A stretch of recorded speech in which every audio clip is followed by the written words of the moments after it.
नाथ मंदिर को गंगा और दूध से धोया जाता है, ये कहते हुए कि ये जो मंदिर है ये मंदिर प्रदूषित हो गया।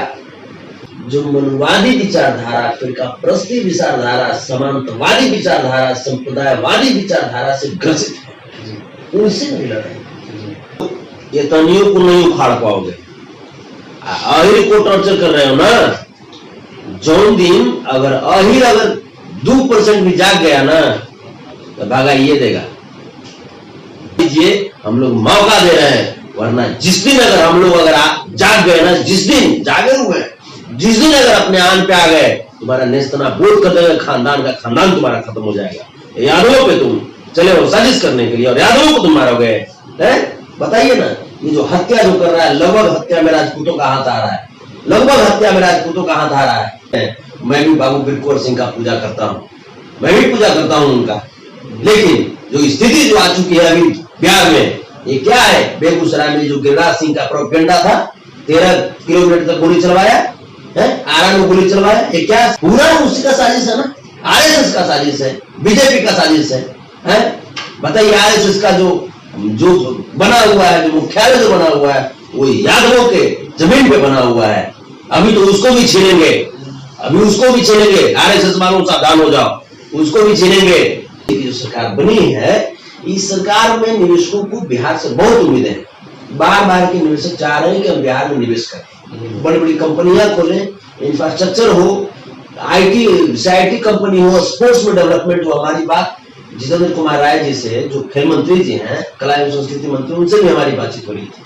आप ये बताइए कि जिस प्रकार का ये लोग प्रोपेगेंडा कर रहा है, ये लोग मर्डर कर रहा है, क्या बताइए कोई निवेशक आना चाहेगा इसमें? नहीं। डरेगा कि नहीं डरेगा? आज तो स्थिति वही बना हुआ है ना, इन्वेस्टर कोई नहीं आता है इन्वेस्ट करने के लिए, वही बना हुआ स्थिति कई वर्षों हो गया, कई वर्ष से। मतलब कि हम समझिए कि जब तक यहाँ पर लालू जी का सरकार था, उस समय भी वही स्थिति बना। लेकिन सबसे बड़ी बात है कि हमारे यहाँ इंडस्ट्री पहले से मौजूद है, चीनी मिल का है। चीनी मिल को हम लोग वास्तव में खोल दें तो रोजगार यहाँ पर क्रिएट होगा, रेवेन्यू भी जनरेट होगा, और जो लोग बेरोजगार हैं उनको भी रोजगार मिलेगा, लेकिन उसको खोलने का कोई नाम नहीं ले रहा है। देखिए, चीनी मिल भी खुलेगा, मैं वही तो मैं बोल रहा हूँ, आखिर चीनी मिल खुलेगा और तमाम जो निवेशक जो हैं वो आएंगे। देखिए, आज जो है मॉडर्न जो एज जो आ चुका है, आपके पास आईटी का भरमार होना चाहिए, आपके पास जो कला एवं संस्कृति का जो क्षेत्र है उसमें आपको डेवलपमेंट चाहिए। जिसके पास आईटी, एग्रीकल्चर, आईटी बोले तो वो एग्रीकल्चर को डेवलप कर देती है।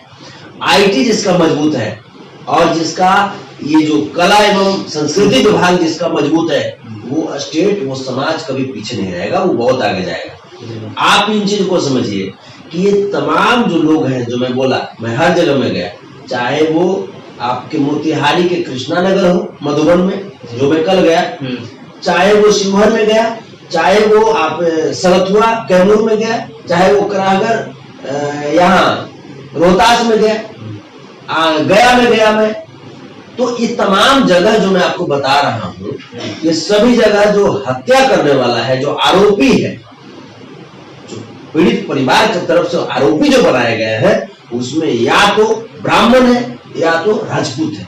आप ये बताइए, यही लोग कहेगा कि बिहार में विकास नहीं हो रहा है। अरे विकास का ये लोग जो है आरएसएस और बीजेपी वाला लोग, ये लोग चाहता ही नहीं है कि बिहार विकास करे, ये लोग नहीं चाहता है, ये लोग डकैत है, यही लोग तड़ीपार है, यही लोग गुंडा है। लेकिन तुम गुंडा हो तो गुंडा का बाप है यही। अगर कांग्रेस अगर देश को और देशवासी को बर्बाद करते तो तुम्हारा पैदाइश कैसे हो गया बताओ? तो सब सफाई होगा। और ये जो आपका कहना है कि ये लोग हो सकता है कि एक दूसरे में सेटिंग किए हुए हैं, क्या आपका ये कहना है? एक विशेष वोट बैंक में फोकस रहता है, जैसे कि यदुवंशी सेना है, बुरा मत मानिएगा, यदुवंशी सेना है, इसके पास 50,000 वोट है, तो 50,000 वोट आरजेडी को ही जाएगा। क्यों नहीं हो सकता है कि किसी दूसरे नई पार्टी को दे सकती है यदुवंशी सेना? किसी एक पार्टी विशेष तो नहीं है, एक संगठन है, ऑर्गेनाइजेशन है, इसमें लोग जुड़े हुए हैं अपने लाभों के लिए, तो किसी एक विशेष पार्टी का तो नहीं है।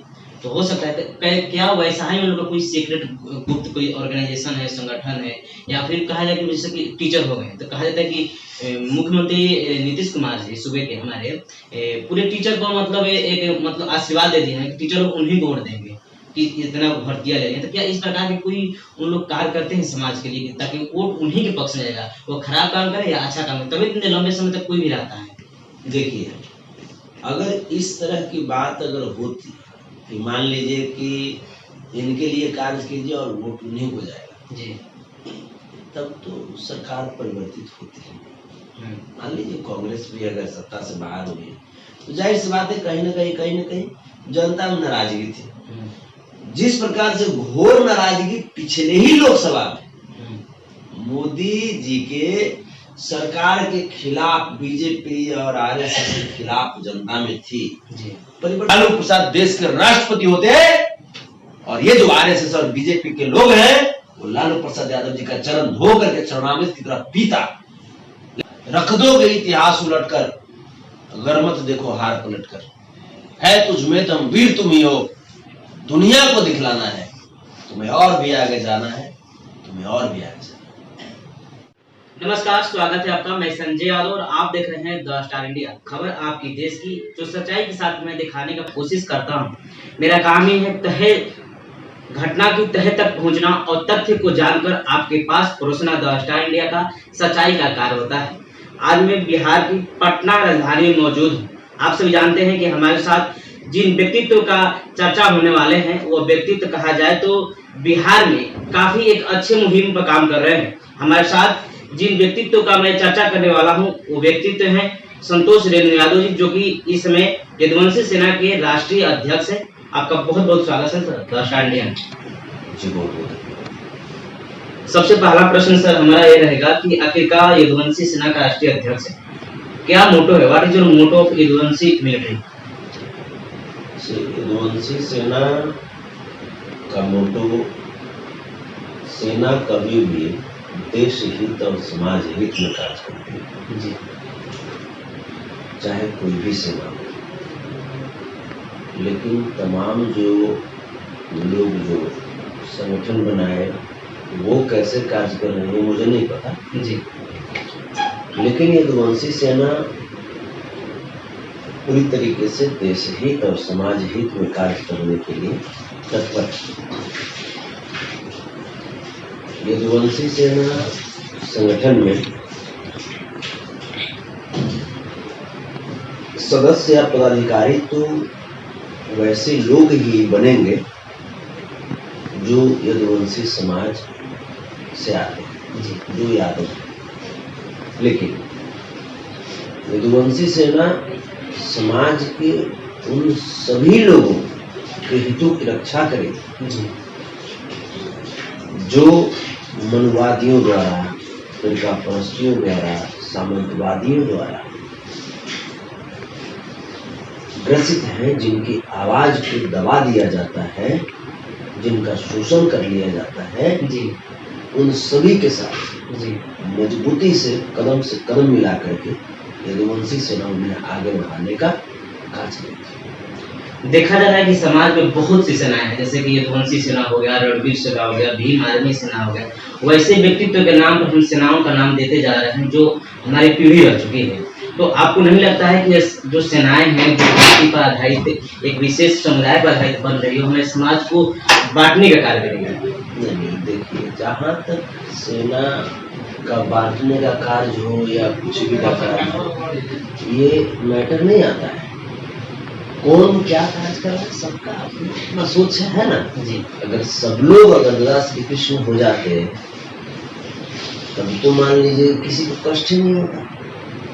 बहुत सारे भगवान भी रहे हैं अलग अलग रूपों में, बहुत सारे विभिन्न प्रकार के देवी देवता भी रहे हैं, विभिन्न प्रकार के मानव भी रहे हैं, है ना।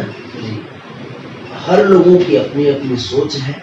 लेकिन हमारे आदरणीय संरक्षक महोदय, माननीय पर्यावरण वन एवं जलवायु परिवर्तन मंत्री बिहार सरकार श्री तेज प्रताप यादव जी ने जिस उद्देश्य और जिस सोच के साथ यदुवंशी सेना को आज आगे लेकर के चल रहे हैं, माननीय परमादरणीय गरीबों के मसीहा भगवान श्री कृष्ण के प्रतिरूप श्री लालू प्रसाद यादव जी माननीय श्री केशव प्रसाद यादव जी जिस प्रकार से समाज को संगठित कर रहे हैं, समाज को सुरक्षा हर तरीके से प्रदान करने का कार्य कर रहे हैं, चाहे वो सामाजिक दृष्टिकोण से हो, चाहे वो आर्थिक दृष्टिकोण से हो, चाहे वो मानसिक दृष्टिकोण से हो, उन्हें मजबूत करने का कार्य कर रहे हैं। ऐसा नहीं कि सिर्फ आदमी, समाज के हर तबके के उन्हीं के विचारों को ये जो यदुवंशी सेना है उन्हें आगे बढ़ाने के लिए प्रतिबद्ध है और हम बिल्कुल पूरी संगठन एकजुट हो करके हम लोग बस समाज को मजबूत करेंगे। वैसे लोग जो समाज को जातिवाद की भावना से देखते हैं, वैसे लोग जो संप्रदाय की भावना से, जैसे धर्मों के आधार पर लोगों को लड़वाते रहते हैं, उन लोगों के खिलाफ हम लोग एक्शन लेंगे। और विशेष करके बात रही यदुवंशी सेना, तो एक विशेष इसका उद्देश्य है कि तमाम जो जितने भी जो लोग हैं, जो मनवादी, संप्रदायवादी या फिरका परस्ती जो लोग हैं, इन लोगों को पता है कि यादव जाति जो होता है वो फाइटर होता है, वो लड़ाकू होता है, वो सबके लिए, सिर्फ अपने लिए नहीं, वो सबके लिए अपने खून बहा सकता है। जहां अन्याय देखेगा वो जाकर के अपना पैर जमा देगा, अपना खूंटा गाड़ देगा। तो ये सभी लोग जो है ना, वो यादवों पे ही एक घोर साजिश किए हैं यादवों के खिलाफ कि यादव को तोड़ दो तो बाकी सबको तुम दबोच लो। तो मैं उन सभी जितने भी जो मेरे भाई हैं, चाहे आप जिस जाति से, जिस धर्म से आते हो, मैं आपको एक भरोसा दिला रहा हूं यदुवंशी सेना के राष्ट्रीय अध्यक्ष होने के नाते कि यदि आप अपने आसपास के यादवों के दुखों में आप खड़े हैं, उनके दुखों के सहभागी बनेंगे, तो आप यकीन कीजिए, भरोसा कीजिए, और मैं विश्वास दिला रहा हूं पूरी निष्ठा और ईमानदारी के साथ कि यदुवंशी सेना आपके भी दुखों में आपसे ज्यादा बढ़ चढ़ करके हिस्सा लेगी, आपकी आवाजों को कभी कमजोर नहीं होगी। अच्छी बात है, आपने सोसाइटी के लिए काम किया, लेकिन जहां तक मेरा सवाल है कि प्रशासन है, सैन्य शक्तियां है हमारे पास, मिलिट्री पावर है, यदि बाहर के देश हमारे पास अटैक करते हैं तो हमारे पास मिलिट्री पावर इतनी मजबूती से खड़ी है कि जवाब दे सकती है। प्रशासन इतना अलर्ट रहता है कि किसी भी घटना को सही तह तक जाकर उसका जांच कर सकता है। तो फिर आपको नहीं लगता कि प्रशासन कहीं कहीं नाकाम है, इसीलिए तो आपकी जरूरत है? देखिए, प्रशासन नाकाम है या क्या है, ये तो जवाब मोहन भागवत को देना चाहिए। तो मोहन भागवत को इसका जवाब देना चाहिए ना, कि जो सरकार में वही देगा जवाब, प्रशासन तो उसके हाथ में है। देखिए, तो सरकार में क्या मोहन भागवत समर्थित जो बीजेपी की सरकार है, क्या वो केंद्र में नहीं है? क्या वो मानते हैं कि हम सरकार में नहीं है, वो चोरी से आई है? क्या इस बात को वो मानती है कि ये जनता की सरकार नहीं है केंद्र में? तो जनता की सरकार है। तो ये सच्चाई है कि ये चोरों की सरकार है, ये डकैतों की सरकार है, ये घोटालेबाजों की सरकार है, ये साजिशकर्ताओं की सरकार है, तरीपारों की सरकार है, ये सच्चाई है। लेकिन अब जो मुद्दा जो उठता है यहाँ पे कि ये जो क्या मिलिट्री, क्या सेना कार्य नहीं कर रहे थे कि यदुवंशी सेना या आरएसएस का जरूरत पड़ा? हाँ, तो जिस प्रकार से इन लोगों ने, मनवादियों ने एक तरीके से समाज के तमाम जो विद्वान लोग हैं उनको जातिवाद और धर्मवाद के चश्मे से देख करके उनका मनोबल तोड़ने का काम किया। तो आप देखिए ना, ये लोग राष्ट्रपति तक को नहीं छोड़े। राष्ट्रपति हमारे महामहिम आदरणीय माननीय श्री रामनाथ कोविंद जी जब जाते हैं काशी विश्वनाथ मंदिर में, तो उनके जाने के तत्पश्चात काशी विश्वनाथ मंदिर को गंगा और दूध से धोया जाता है, ये कहते हुए कि ये जो मंदिर है, ये मंदिर प्रदूषित हो गया। अब बताइए, ये आरएसएस के लोग अगर ऐसा करेंगे तो यदुवंशी सेना की जरूरत पड़ेगी ना, तब तो ऐसी सेना की जरूरत होगी ना, ऐसे संगठन की जरूरत तो होगी ना जो समाज के तमाम लोगों की इज्जत का ख्याल करे, उनकी आत्मसम्मान को, उनकी आत्मविश्वास को नहीं गिरने दे। इसीलिए यानी आपको प्रशासन से लड़ाई नहीं, समाज में बैठे उन लोगों से लड़ाई जो समाज में भेदभाव की दृष्टि से देखते हैं। प्रशासन से लड़ाई नहीं है, प्रशासन का चोला पहने हुए वैसे लोगों से लड़ाई है जो मनवादी विचारधारा, फिरका परस्ती विचारधारा, समांतवादी विचारधारा, संप्रदायवादी विचारधारा से ग्रसित है, उनसे नहीं लड़ाई। और हम तो कहते हैं कि आप भी यदुवंशी सेना के नियम को तो समझिए, उद्देश्य को तो समझिए। जितने भी लोग जो समाज को तोड़ रहे हैं उनका बोटी बोटी तोड़ने का कार्य यदुवंशी सेना की। अब मेरा प्रश्न रहेगा, जैसे कि यदुवंशी सेना के संरक्षक कहा जाए प्रोटेक्टर तो तेज प्रताप यादव जी हैं, जो वन में पर्यावरण मंत्री है बिहार सरकार में। तो आपको नहीं लगता है कि इनके पिताजी मुख्यमंत्री रह चुके हैं और ये लोग भी अभी सरकार में है, तो आपको नहीं लग रहा है कि जैसे कि हम सभी लोगों को एक संगठन में बांध कर रखना चाहते हैं, यदि इन्हीं जिस संगठन को हम लोग खर्च ज्यादा कर रहे हैं, इसके लिए हम लोग हॉस्पिटल स्थापित करते हैं, कॉलेज स्थापित करते हैं, जैसे कि बीपीएस जैसा स्कूल का व्यवस्था करते हैं, तो हमारे बच्चे और वेल निकलते, आईएएस बनते, आईपीएस बनते, और अच्छा कार्य करते हैं, तो और हम आगे बढ़ते हैं। तो फिर सेनाओं बनाने क्या क्या जरूरत, संगठन बनाने क्या जरूरत है? यहाँ से आपको नहीं लगता कि एक लोग के पीछे हम हजारों लोग पीछे चलते हैं? आपका प्रश्न बहुत अच्छा है और मैं पर्सनली मैं बहुत खुश हूँ आपसे, आपके इस प्रश्न से। लेकिन मैं इस प्रश्न को लेकर के जो भी भ्रांतियां जो अगर किन्हीं के भी दिमाग में है, मैं क्लियर कर देना चाहता हूँ। यदुवंशी सेना के ऊपर एक पैसा भी माननीय मंत्री महोदय, हमारे आदरणीय संरक्षक महोदय का खर्च नहीं होता है, एक पैसा भी। बल्कि ये जो पैसा जो है हम लोग यदुवंशी सेना के माध्यम से उन बच्चों को प्रमोट करते हैं, उन लोगों को सहयोग करते हैं जो लोग कहीं ना कहीं तकलीफ में हैं, जो बच्चे आगे बढ़ना चाहते हैं, जो लोग रो रहे हैं उनकी आंसुओं को पूछने का खर्च करते हैं, जो लोग अपने आप को कमजोर महसूस कर रहे हैं उनको जा करके उनके हाथ को मजबूत करने का कार्य करते हैं। एक पैसा इसमें सरकार का नहीं लगा हुआ है। इसमें जो लोग जो इच्छुक हैं, जो लोग जैसे चाहते हैं कि हाँ समाज आगे बढ़े, समाज के सभी लोग समन्वय के साथ सौहार्दपूर्ण एक साथ चले, वो लोग सपोर्ट करते हैं, आर्थिक रूप से भी और मानसिक रूप से। बिल्कुल आज की वर्तमान सरकार को देखा जाए, महागठबंधन की सरकार है, नई सरकार 1 महीना हुआ बने हुए, लेकिन देखा जा रहा है कि बालू खनन अभी चालू हो गया, 4 महीने से बंद था। और देखा है किस तरीके से आप देखेंगे, खबर भी आपको पढ़ने को मिलेगी, बिहार में जगह जगह जहाँ पर बालू घाट है वहाँ पर मुठभेड़ चालू हो गया है, यहाँ करीब 1000 राउंड तक गोलियां भी चल चुकी है। तो क्या इस पर प्रशासन नाकाम है या फिर सरकार कहीं ना कहीं मिली भगत शामिल है? नहीं, देखिए जो पिछले 17 साल से बिहार में सरकार थी, वो सरकार ऐसे ऐसे न गुंडों को उन जगहों पे लगा दिया कि वो लोग लूट खसोट कर रहे थे। अब इधर से जब अच्छे अच्छे लोग नई नवीली सरकार के द्वारा वहां भेजे गए तो वो लोग गुंडा तो गुंडा करेगा, उन लोग थोड़ी अच्छा से प्रवचन देगा उन लोग है।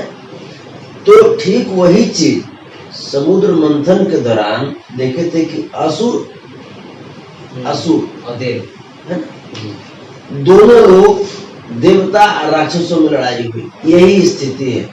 तो राक्षस लोग पहले से कब्जाए हुए थे 17 साल में, तो 17 के बाद खतरा तो होगा ना करता है जी। तो नीतीश जी की सरकार, नीतीश जी की सरकार थी।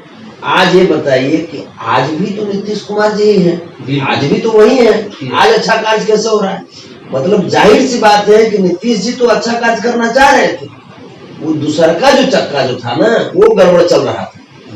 आज भी तो नीतीश कुमार जी हैं मुख्यमंत्री, ऐसा तो नहीं बदल गए मुख्यमंत्री, स्टेरिंग तो उन्हीं के हाथ में। लेकिन जो गार्ड है वो गार्ड चेंज हो चुका है। जो तेजस्वी प्रसाद यादव जी की जो भविष्य की जो योजना है बिहार को लेकर के, बिहार वासियों को लेकर के, वो क्लियर हो चुका है। माननीय हमारे यदुवंशी सेना के संरक्षक श्री तेज प्रताप यादव जी की जो योजना है बिहार को लेकर के, बिहार वासियों को लेकर के, आप देख रहे हैं प्रतिदिन वो कहीं ना कहीं वो अपना कार्य में लगे हुए रहते हैं। हम लोग को समय नहीं दे पाते हैं। मुझे खुशी है इस बात की मुझे खुशी है कि हमारे आदरणीय संरक्षक महोदय अपने कार्य में, अपने विभाग में इतने लीन हो चुके हैं कि हम लोग को भी समय नहीं दे पाते। हम लोग टेलीफोन पे रात में बात करते हैं, रात में 3 बजे 4 बजे बात करेंगे हम लोग, और हम लोग से हाल चाल लेते हैं। हाँ जी क्या है, कहीं पे बिहार में कोई दिक्कत तो नहीं है, ऐसा कौन सोचने वाला है। अगर ऐसी स्थिति अगर 17 सालों में अगर वो लोग किए होते तो आज बिहार देश का छोड़ दीजिए ना, विश्व का नंबर 1 स्टेट बन चुका होता।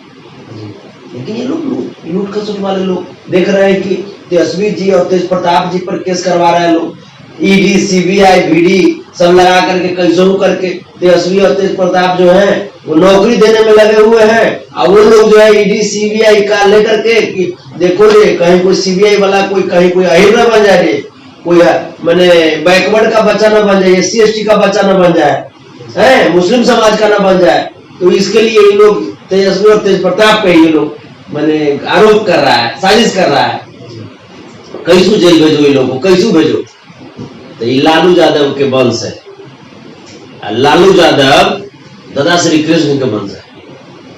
तुम लोग ये तनियों को नहीं उखाड़ पाओगे।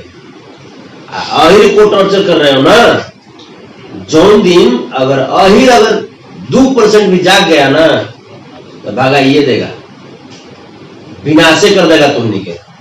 इस चलते अहिर को विशेष टॉर्चर नहीं करो। हम लोग माननीय लालू प्रसाद यादव जी की विचारधारा को मानने वाले लोग हैं।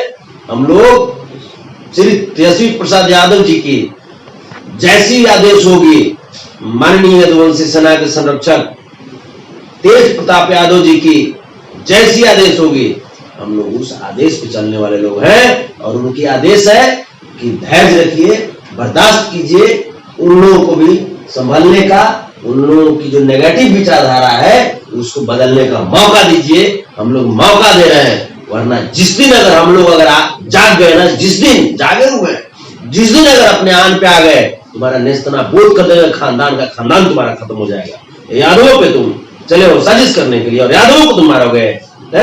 बताइए ना, ये जो हत्या जो कर रहा है, लगभग हत्या में राजपूतों का हाथ आ रहा है, लगभग हत्या में राजपूतों का हाथ आ रहा है।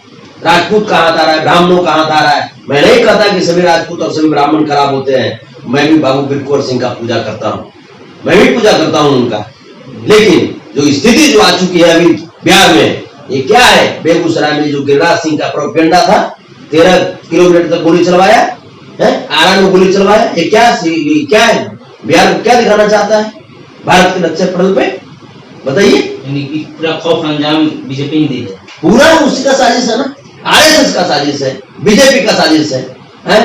बताइए, RSS का जो बना हुआ है, जो मुख्यालय जो बना हुआ है, वो यादवों के जमीन पे बना हुआ है। अभी तो उसको भी छीनेंगे, अभी उसको भी छीनेंगे। RSS वालों सावधान हो जाओ, उसको भी छीनेंगे।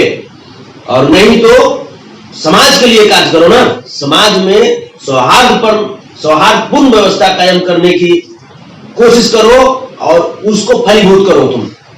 ये जो स्थिति है, आप ये बताइए कि ये जो हत्या जो हो रही है, बिहार इस समय निवेशकों को ढूंढ रहा है।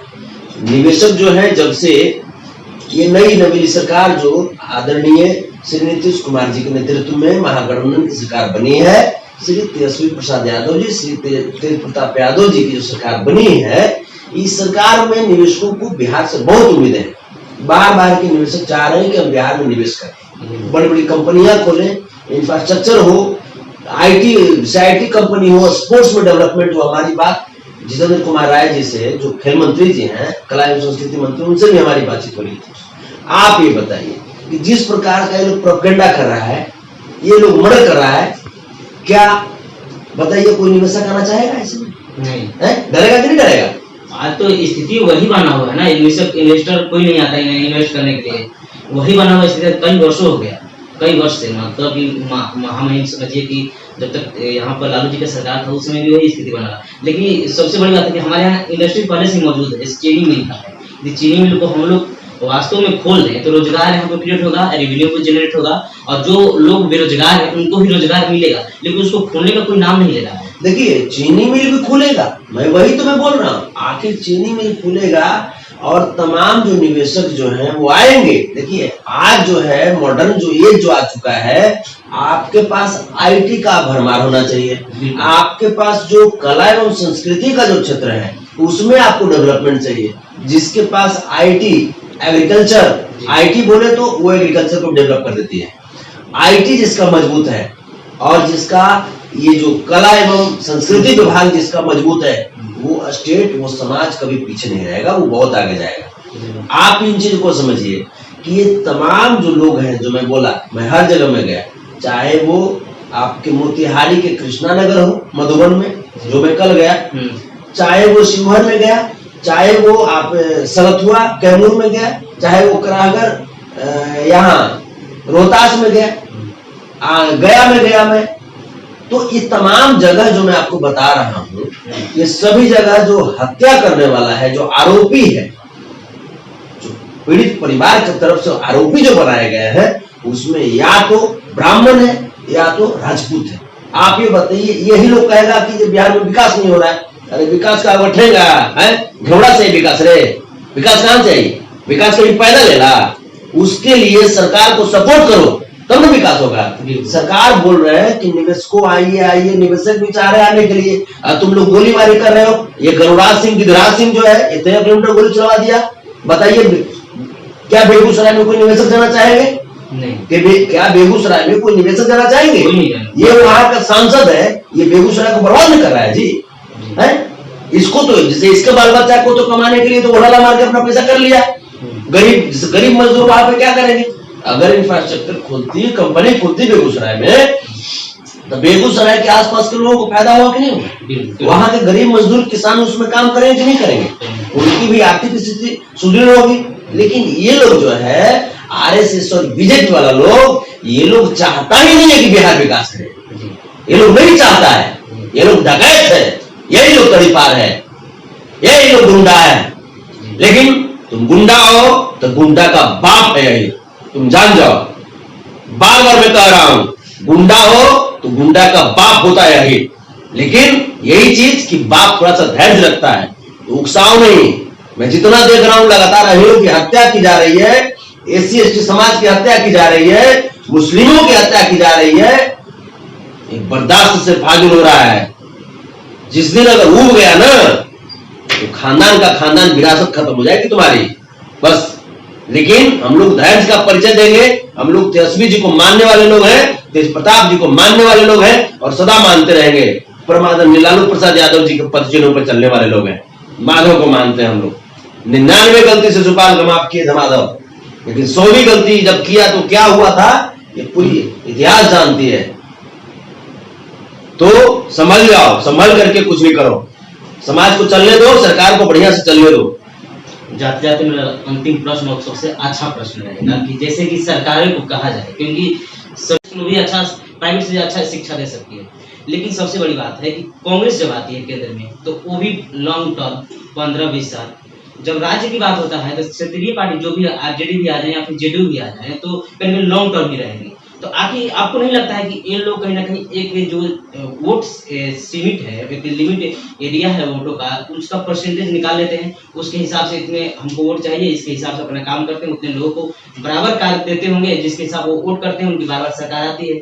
और बाकी जो लोग हैं जिनको समझ में नहीं आता वो किसी और को देते हैं और बाद में विपक्ष में बढ़ जाते हैं। तो आपको नहीं लगता कि ये सभी लोग हम लोग पर राजनीति खेलते हैं? और बराबर एक सरकार जो हमारा टाइम टेबल लोकतंत्र में दिया गया है 5 वर्ष, तो 5 वर्ष होना चाहिए, उसके अच्छी तरीके से फॉलो करो, उसके बाद में परिवर्तन होना चाहिए, दूसरी सरकार आना चाहिए, दूसरी सत्ता आना चाहिए। लेकिन जब एक बार एंट्री मार लेते हैं तो 10 साल 15 वर्ष होता है। आपको क्या लगता है लोग कुछ अलग रणनीति नहीं होती है हम लोग के लिए?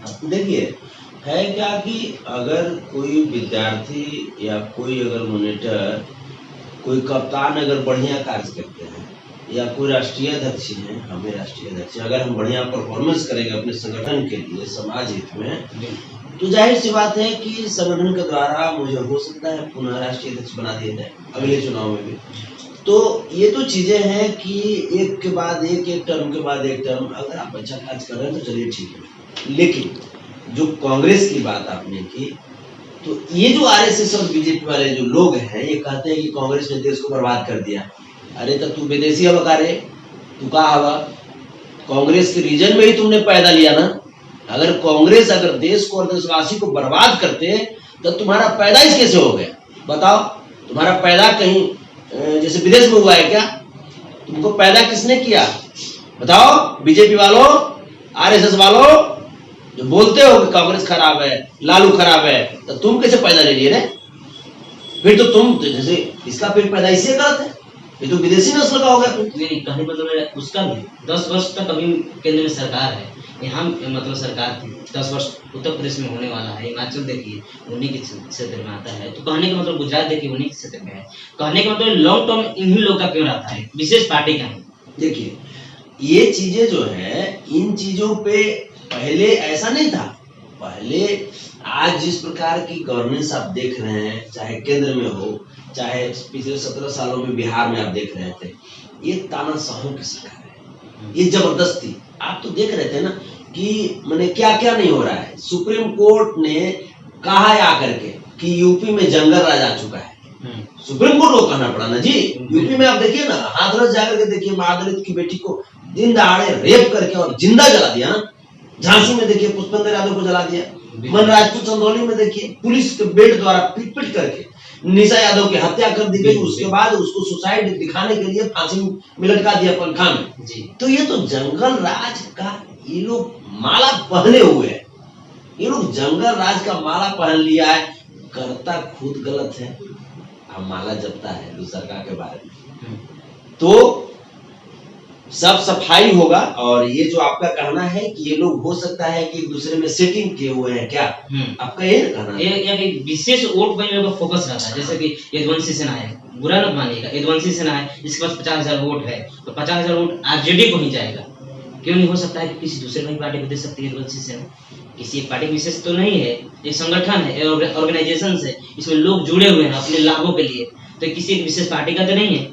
तो हो सकता है क्या वैसा ही उन लोगों का कोई सीक्रेट गुप्त कोई ऑर्गेनाइजेशन है, संगठन है, या फिर कहा जाए कि जैसे कि टीचर हो गए तो कहा जाता है कि मुख्यमंत्री नीतीश कुमार जी सुबह के हमारे पूरे टीचर को मतलब एक मतलब आशीर्वाद दे दिए हैं कि टीचर लोग उन्हीं को वोट देंगे कि इतना भर्तियां ले रही हैं। तो क्या इस प्रकार के कोई उन लोग कार्य करते हैं समाज के लिए ताकि वोट उन्हीं के पक्ष में जाएगा, वो खराब काम करे या अच्छा काम करे, तभी इतने लंबे समय तक कोई भी रहता है। देखिए अगर इस तरह की बात अगर होती कि मान लीजिए कि इनके लिए कार्य कीजिए और वोट उन्हीं को जाएगा जी, तब तो सरकार परिवर्तित होती है। मान लीजिए कांग्रेस भी अगर सत्ता से बाहर हुई है तो जाहिर सी बात है कहीं ना कहीं जनता में नाराजगी थी। जिस प्रकार से घोर नाराजगी पिछले ही लोकसभा में मोदी जी के सरकार के खिलाफ बीजेपी और आरएसएस के खिलाफ जनता में थी, परिवर्तन नहीं मिला। अमित शाह आकर के गए, झूठ बोलते बोलते बाल उड़ गया माथा के, बोल करके चले गए कि दरभंगा के एयरपोर्ट वहां ईंटों नहीं लगा है। तो ये लोग तो, और ये लोग इतना माने बेशर्म लोग हैं कि झूठ बोलते जाएंगे और झूठे का प्रचार करेंगे। तो हम लोग उस पे नहीं जाते हैं। हम लोग जनता के साथ रहने वाले लोग हैं। हम लोग जनता के साथ बैठ करके सोने और खाने पीने वाले लोग हैं, उनके दुखों को बांटने वाले लोग हैं। हम लोग थोड़े ना उतना देखते हैं। बाल है ना पूरा, बाल पूरा है ना, ये चलते पूरा है कि झूठ नहीं बोलते हैं। और वो झूठ बोलने में टेंशन ज्यादा होता है कि झूठ बोलेंगे तो कैसे कैसे बच के निकलना है, बाल उड़ गया उसका। हम लोग को देखते हैं स्लिम है, ज्यादा तो नहीं मोटा गया है। अमित शाह लिफ्ट में अटक गए थे, ये चलते अटक गए थे क्योंकि वो सारा घोटाला का पैसा जो था ना वो खा गए। आप फंसा दिए लालू चाचा को। लालू यादव अगर सिद्धांत से समझौता करते ना तो वो देश के राष्ट्रपति होते। अगर सिद्धांत के साथ समझौता कर जाता लालू प्रसाद यादव जी, तेजस्वी प्रसाद यादव जी, तेज प्रताप यादव जी, आदरणीय राबड़ी माता जी, तो लालू प्रसाद देश के राष्ट्रपति होते। और ये जो आरएसएस और बीजेपी के लोग हैं वो लालू प्रसाद यादव जी का चरण धो करके चरणामृत की तरफ पीता। लेकिन वो माधव के प्रतिमूर्ति हैं, लालू प्रसाद यादव सिद्धांत के साथ समझौता नहीं कर सकते जी। और यही हम लोगों का आन बान शान है। बहुत अच्छी बात है। तो लेकिन एक बात है, सुवर्णों की तरफ से बार बताया जाता है, गया नरसंहार बात आप सुने होंगे, उनको याद नहीं आ रहा है क्या तो उसका नाम था किसी गांव में, एमसीसी मतलब उसमें जो पार्टी उसमें चलती थी उसके द्वारा मतलब हत्या कर दिया गया था काफ़ी मतलब सुवर्णों का। और लेकिन उस पर मुख्यमंत्री जी लालू प्रसाद यादव जी थे हमारे, तो लेकिन कोई कार्रवाई नहीं की गई थी, जिसका काफ़ी घोर निराशा रहता है उन लोगों में इन्हीं चीज़ों को लेकर। कार्रवाई करना लालू प्रसाद यादव जी का काम थोड़े है, वो तो प्रशासन का काम है जी। बिल्कुल कार्रवाई हुई थी जी। बिल्कुल कार्रवाई हुई थी। लेकिन लोग बोलते हैं कि नहीं हुई थी। लोग तो बोलते हैं कि अभी भी बोलते हैं मैंने कि मैंने यहाँ पे जो है जंगल राज है, तो सुप्रीम कोर्ट ने बता दिया ना कि जंगल राज कहाँ है। लोग बोलते हैं अभी भी यहाँ पे जैसे बिहार में बोलते हैं कि जब तेजस्वी प्रसाद यादव जी 8 साल के थे तो उसी समय जो घोटाला कर लिए थे। लोग हो सकता है कभी भी कर रहे हैं कि तेजस्वी यादव की वजह से ही हम पैदा हो गए हैं। लोग तमाम तरह की बातें, कुछ तो लोग कहेंगे, लोगों का काम है कहना, छोड़ो बेकार की बातें, इन बातों में क्या रहा, काम करना है हम लोगों को। मैं तेजस्वी प्रसाद यादव जी और तेज प्रताप यादव जी के लिए मैं 2 शब्द में कहना चाहूंगा, रख दोगे इतिहास उलटकर, अगर मत देखो हार पलटकर, है तुझमें दम वीर तुम ही हो, दुनिया को दिखलाना है, तुम्हें और भी आगे जाना है, तुम्हें और भी आगे जाना है। हम तरह की बातें, कुछ तो लोग कहेंगे, लोगों का काम है कहना, छोड़ो बेकार की बातें, इन बातों में क्या रहा, काम करना है हम लोगों को। मैं तेजस्वी प्रसाद यादव जी और तेज प्रताप यादव जी के लिए मैं 2 शब्द में कहना चाहूंगा, रख दोगे इतिहास उलटकर, अगर मत देखो हार पलटकर, है तुझमें दम वीर तुम ही हो, दुनिया को दिखलाना है, तुम्हें और भी आगे जाना है, तुम्हें और भी आगे जाना है। बहुत बहुत धन्यवाद हमारे साथ जुड़ने के लिए संतोष रेणु यादव जी, जो कि यदुवंशी सेना के राष्ट्रीय अध्यक्ष हैं। बहुत अच्छी चर्चा हुई बिहार की राजनीति से लेकर भारत की उन तमाम राजनीति पर चर्चाएं हुआ, जो कि एक आम मानव के दिमाग में प्रश्न रहा करता है कि कोई पार्टी जाति विशेष है तो कोई पार्टी इतने लंबे समय तक लगाए, कोई डीएम खरीद लेता है तो कोई ईवीएम खरीद लेता है। उन सभी चीजों पर कहीं ना कहीं सीक्रेट रूप से हम सभी लोगों ने बात किया। यदि आपको वीडियो अच्छा लगे तो आप इसे लाइक शेयर जरूर करें। धन्यवाद।